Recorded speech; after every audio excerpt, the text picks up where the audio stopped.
Okay, so I'm talking to my good friend Jay Chandrasekhar. He's a writer, director, an actor. I feel like mainly a golfer now, too, right? Mainly a golfer. Your main job. And he was kind enough to take a little time to talk to me today about Super Troopers 3 is coming out and our multi-decade friendship and our careers in the trenches together and otherwise. So thanks for talking to me. Hello. Hello. This is kind of in a way, kind of the first interview that I'm doing for Super Troopers 3. Is it?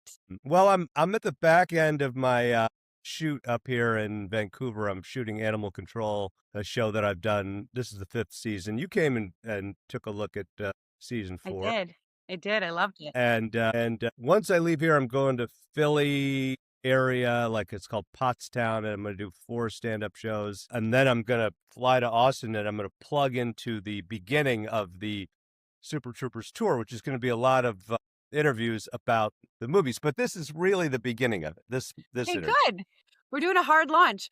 Well, you know what? I feel like there was a slow burn, and then was it July 3rd? There was the hardest Instagram launch. Like suddenly my entire feed was just like, I know. I was like, did they put it all out at once? Do they have anything left? It was really crazy because you just felt like there was a meeting and there was a decision that July 3rd was the day or whatever. And then it was just like, you can run, but you can't hide. You will be aware that the movie's coming out and you can buy tickets. And they were like, they sold out. It sound like I got a lot of texts from people saying, are you going to be at the screening in Denver, the screening, whatever, with the ones where you guys are having the Q&As? And they were sold out like instantly. So that's good. I know. That's good. The one place that didn't sell out was St. Louis. And What? I'm like, the fuck's going on there? So I'm sure it'll sell out, but you always focus on the thing that's negative. Yes, we sold out everywhere. Yeah. We sold out Austin, Denver, Chicago, New York, everywhere, but St. Louis. Why are we not doing Minneapolis? Eric and I are both from Minneapolis. It needs to happen. Well, we're coming to Minneapolis to do this wrestling. Look, I guess smarter people than me have figured out that wrestling fans are also Super Troopers fans. Yes, I can imagine. And we did a wrestling promo with these guys last time on number 2 in Lincoln, Nebraska. And I got to see the behind the scenes of it all. And I used to kind of make fun of wrestling, but it's not real. But when you see it, you're like, oh, these guys are up on the ropes and they're leaping off. And you're like, that is so dangerous. I know. Like the shit they're doing is so fucking dangerous. It's like, it's a similar thing to what like Johnny Knoxville, my buddy Johnny Knoxville does, where you're like, that's dangerous, brother. That's dangerous. Seems like a bad idea, but okay. I mean, well, they're making I mean, they're not as good looking as you and I, so they don't get to be on camera in like fictional stories. They have to like jump around and blow shit out of their butts and stuff like that. So I'm like, I left that wrestling thing. I'm like, okay, these guys are legit show business guys. I don't want to do any spoiler alerts, but you did do something with an elephant's ass in Super Troopers 3. So let's not be too cocky. You've made some bad decisions yourself. That's true. That's true. I can count on you to keep me grounded. Keep you humble. Yeah. So people ask me all the time how I ended up in with you guys. And the first thing that I ever learned about you guys was puddle cruiser, I guess, singular. Yeah. So I was curious because I don't know the answer, honestly. Like, I feel like I'll back it up and say you and I did Super Troopers 1 together. We became good friends. I feel like we spent our 20s and early 30s at many, many, many long dinners and drinks and whatever, talking about life and love and the business and all the things. And then we did Super Troopers 3. We picked up right where we left off. Boom. Over many a late night vodka. And yeah. So, but in all that chatting, I don't feel like I have a good handle on, because I think in our business, like half of the game is just having like big cojones and just like taking big swings. And you guys were in college, in a fraternity, in a comedy troupe, and decided to make a movie. And I'm just curious, like, Was it, like, drunk one night? Somebody's like, "What do we well, let's just do this," or what happened there? Like how the comedy group started or how the movie started? How it went from frat guys in a comedy troupe to we're making a movie. Well, we did these sketch shows that were effectively just the structure was ripped off from Saturday Night Live, but it was also fused with Monty Python. And so what we did is I would go out and do a monologue, then a sketch would start, and then another sketch, and then we'd show a little short film, which was sort of like Saturday Night Live, which we somehow put together. Really not great. The films, they were early, like one cut, no cuts in it, just one take. Who needs coverage? And then we started to learn about coverage and did that. And then one of those sketches that we'd done earlier might come back, and then another sketch would come back, and a new sketch would happen, and then all these sketches were coming together like Python. We Yeah. do another film, another little video, sometimes like a parody of a film. Like we did a thing where like German terrorists took over the school library, and Steve Lemmy was John McCain, and he was trying to stop the terrorists in the library. Kids who went to school there, they're like, "Hey, wait a minute, that's where we go study." And they were like, as good as it was, and I know it was good. Part of it was, oh, I know those guys, and they're in the movie. How did that? Like that was an exciting part for all the people at Colgate too. They're like, "How did this happen?" Yeah. So it was very the movie parts were the little movies were very successful, and we thought, okay, let's keep like we went to New York. We're making those more and more. These little films are getting a little better and better, and we were, I ended up getting a job for this guy, John Sloss, who was the lawyer for the entire independent film business. And Mhm. he represented Richard Linklater and sold his movies. It's Kevin Smith, who made Clerks, Eddie Burns, who made Brothers McMullen, Whit Stillman, Yeah. who made Metropolitan. If you made an independent film, it went through that office. And there I am. I got a job as his assistant. Right, And I, okay. I was a crafty little guy. I figured that out, right? And I go to You work still for are. him. Yeah.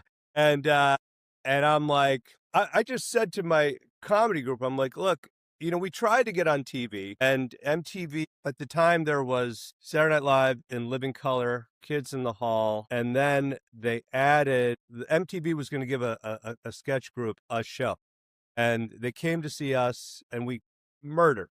And we were like, we're going to be on TV. And the next night they went to see the state and they got the show, which No. started a rivalry, I can tell you this. And so they get the show. Now there are 4 sketch shows on television.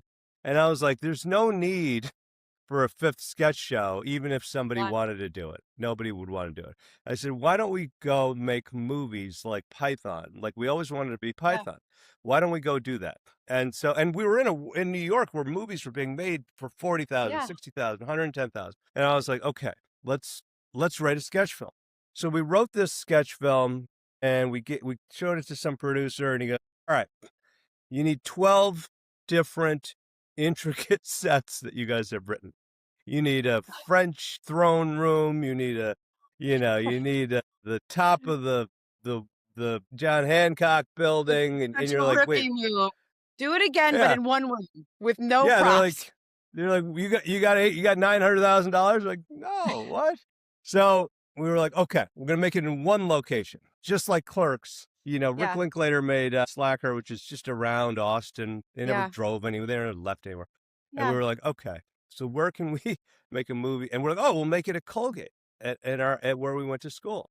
And I had written like about 30 pages of this sort of just dialogue, really. If I'm talented at all, that's what I'm talented at. And and so I had written these like 30 pages of this story about in college I started dating this girl who was already dating a guy from high school. And she and I did mushrooms and we kind of ended up like hooking up one night and and then we started kind of dating.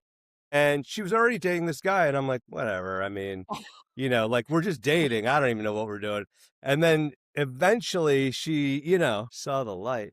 She And realized she there was dumped room the for a guy friend. from high school. She's like, I'm going with this guy. He's so good at dialogue rhythm. And so we start dating and she was talking about him because he played rugby at his new school, which is about 90 minutes away. And she's like, yeah, he's on the rugby team. I'm like, yeah, whatever. And she goes, "No, I mean, he's kind of, kind of a tough guy." And I'm like, "Yeah, like me." And she goes, "No, I mean, he's on the rugby team," is what she's trying, and she's fucking rubbing it in. And I'm like, "Oh yeah, okay, fine." So I joined the rugby team, and I'm now out there. I'm very fast, and I like to take hits, but I'm getting creamed. And as I find out immediately that we have a game scheduled against this guy's team, like immediately. And I'm like, boy, this is going to be something. And I tell my girlfriend, I'm like, I'll play in your old boyfriend's school. And she goes, "You can't." And I'm like, "I'm gonna." And she goes, he's gonna kill you." And I'm like, "He's going to kill me? I'm going to kill him." And she goes, "I'm going to break up with you if you don't leave this team." I'm like, "I'm doing it." So this game is coming up, and it's coming up in like 10 days. And I'm like, I'm training, I'm fucking hopped up. And so and she's like, I'm like, "You should come to the game." And she goes, "I'm not going to watch you get your ass kicked." I'm like, "How dare you?" So we go to the game starts, like I'm like on the sideline. It's pouring rain. Like you can't see anything. It's Colgate. You're like, "What the hell?" And I am so ready to fight that I am like cheap shotting random. I've never met the guy in my life. I know what he looks like, Did you even know which but one he was? no, I couldn't. I mean, like everyone's hair is drenched, and I'm like, "Is that the guy?" And and I got into like 4 or 5 shoving matches No, this is with like random guys, and they're like, "What's with the fucking Indian? I thought you guys were peaceful." And finally I'm like, "Where's this guy?" I asked his name, and they're yeah. like, it was raining, he didn't want to play." I was like, "This motherfucker." So at the end of the game, I'm drenched, and I'm like, the guy pulls me out of the game and goes, "Stop fighting, what are you doing?" And I then we went to a little party afterwards, and I was watching these guys drink sack and crack chugs where they dip their balls in a beer and then drink it. I'm like, "I'm not doing that." And then they pour beer down their butthole and drink it, and I'm like, "I'm not doing that." And I just What? quit. And I'm like, "I'm out. I don't want to be on this dumb team anyway." And so then, whatever, that was it. And so I wrote like some scenes around that little plot, and I showed them to everybody. And there were only 2 characters in it, like me and the girl. And so we kind of were like, "Okay, we'll make a new part." And we just sort of expanded it into a whole college story. And I mean, I we watched just it, like, I got the offer for Super Troopers, and they sent me Puddle Cruiser, and I watched it in my little apartment in Hollywood, but I haven't seen it since then, but clearly I thought it was funny, and the Super Trooper script was hilariously funny on the page, which is, as you know, hard to do, hard, I feel like. hard to Yeah, do. I mean, it's funnier in real life, obviously, but on the page is hard to pull off.